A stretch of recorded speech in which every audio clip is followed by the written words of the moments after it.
Rian. Mataku memanas melihat Zaina tampak sangat mesra dengan si hakim itu. Apa sih lebihnya? Duda juga. Aku tidak akan membiarkan lelaki itu mendapatkan cinta dari seorang wanita yang tak lain adalah ibu dari anak-anakku. Mas Rian, suara Vera membuat tatapanku teralihkan. Ayo mas, aku temani ambil makanan. Sebenarnya aku tidak lapar, tapi entah kenapa tak ikhlas saja jika pada akhirnya Zaina hanya makan berdua dengan Hakim. Sebab itu ku ambil saja walau hanya sedikit. Setelah selesai, justru sudah tidak lagi melihat Zaina dan Hakim. Kemana mereka? Zaina kemana? Tanyaku pada Vera. Mungkin mereka di ruang tengah, mas. Akhirnya, kami pun beranjak ke ruang itu. Benar saja, Zaina dan Hakim sudah duduk berbaur bersama staf rumah sakit yang lain. Mungkin di kota ini tidak banyak yang tahu jika aku adalah mantan suami Zaina. Jadi beberapa dokter kenalan Hakim maupun Vera semua menjodoh-jodohkan mantan istriku itu dengan sisok kecakapan Abdul Hakim itu. Sungguh, lama-lama aku jadi pusing. Tanpa basa-basi, ku tinggalkan ruangan itu. Membuat beberapa dokter bertanya, kemana gerangan aku akan pergi dengan tiba-tiba. Maaf, sepertinya saya harus segera kembali ke rumah sakit, ucapku. Saat salah satu di antara mereka mengajukan pertanyaan. Dua netra menatap Zaina, yang ternyata juga menatap ke arah diri ini. Dia tak mencoba menahan. Buat apa juga menahan? Barangkali baginya lebih baik jika aku tak ada di ruangan itu. Untukmu Hakim, kali ini kamu menang. Tapi aku tidak akan menyerah. Akan kulakukan berbagai cara untuk membuat Zaina mau menerimaku kembali. Keluar dari ruang tengah, aku melihat AA yang sepertinya mencari-cari keberadaanku. AA, ini Papa. Melihatku, AA tersenyum dan berjalan mendekat. AA cari-cari Papa dari tadi, ternyata malah di sini. Papa sama Mama tadi ada di ruang tengah. Ini baru selesai makan, mau langsung ketemu AA. Pa, kita duduk lagi di belakang yuk. AA masih mau ngobrol-ngobrol sama Papa. Aku menarik napas berat. Sebenarnya sudah mau pergi dari rumah ini, tapi permintaan AA membuatku tak bisa menolak. Akhirnya, kami kembali ke taman belakang. Ada kandang kelinci di sana. AA mengajakku melihat-lihat kelinci peliharaan Vera. AA, boleh enggak peliharaan kelinci seperti ini, Pak? Opa kan enggak suka binatang. Kalau AA pelihara di rumah Papa, boleh. Aku terhenyak. Selama ini tak pernah sekalipun mengajak AA main ke rumah.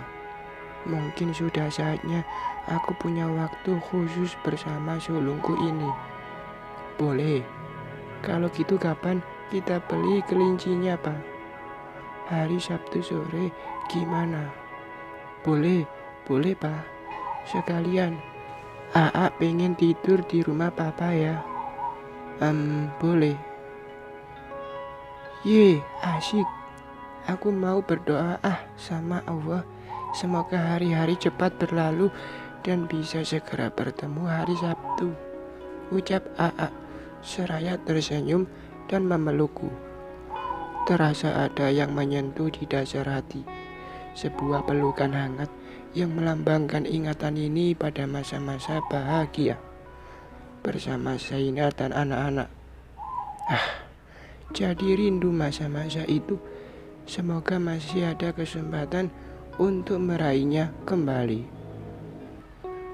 Meski terlihat AA masih ingin berlama-lama, tapi hal itu tak mungkin kupenuhi mengingat jadwal visit sudah menunggu. Akhirnya, aku terpaksa berpamitan. Sebelum beranjak dari rumah itu, dua netra ini sempat berpapasan dengan papa langit. Tak ada senyum, bahkan lelaki itu membuang wajah saat hal itu tak sengaja terjadi. Sesampainya di rumah sakit, entah kenapa perasaan ini menjadi tak enak. Aku mendengar beberapa suster berbisik, dan salah satu di antara mereka langsung menemuiku untuk bertanya, "Maaf dok, tadi ada perempuan datang kemari dan menanyakan keberadaan dokter." "Siapa?" "Namanya Vena." "Vena?" "Iya dok, dia tampak menangis-nangis saat kami tanya kenapa. Dia cuma bilang mau ketemu dokter." Aku masih bergeming. "Dia mengadu pada kita dok, kalau dokter itu ada hubungan khusus sama dia. Tapi beberapa waktu ini dokter malah menjauh dan tidak mau lagi berhubungan dengan dia. Bahkan sampai memblokir nomornya." Aku menelan ludah. Sebenarnya hal ini sudah aku bersiap dengan sepenuh hati. Tapi kenapa saat benar kembali terjadi, justru yang ku rasa adalah rasa sakit dan ketakutan. Apa benar yang dikatakan wanita itu dok? Tapi entah kenapa kami tak ingin percaya. Aku tak dapat menjawab pertanyaan yang diajukan perawat itu. Seluruh tubuh tiba-tiba terasa lemah. Tak hanya kehilangan kekuatan, kepala tiba-tiba terasa sangat pusing. Hampir saja aku tersungkur ke lantai jika salah satu keluarga pasien tidak menahan tubuh dan mendudukkanku ke atas kursi di pinggiran koridor ini.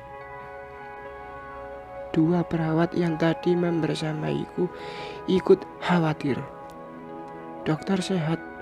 Apa kami bantu ke ruangan saja dok?" "Gak usah, saya bisa sendiri," jawabku seraya mencoba bangkit dari duduk dan kembali mengangkat langkah. Sayangnya baru langkah kedua, tubuh sudah kehilangan keseimbangan kembali dan terhuyung ke depan. "Astagfirullah dok." Aku masih dapat melihat kepanikan dari wajah dua suster di hadapan sebelum akhirnya semua menjadi gelap dan aku sudah tak sadarkan diri lagi. Bersambung.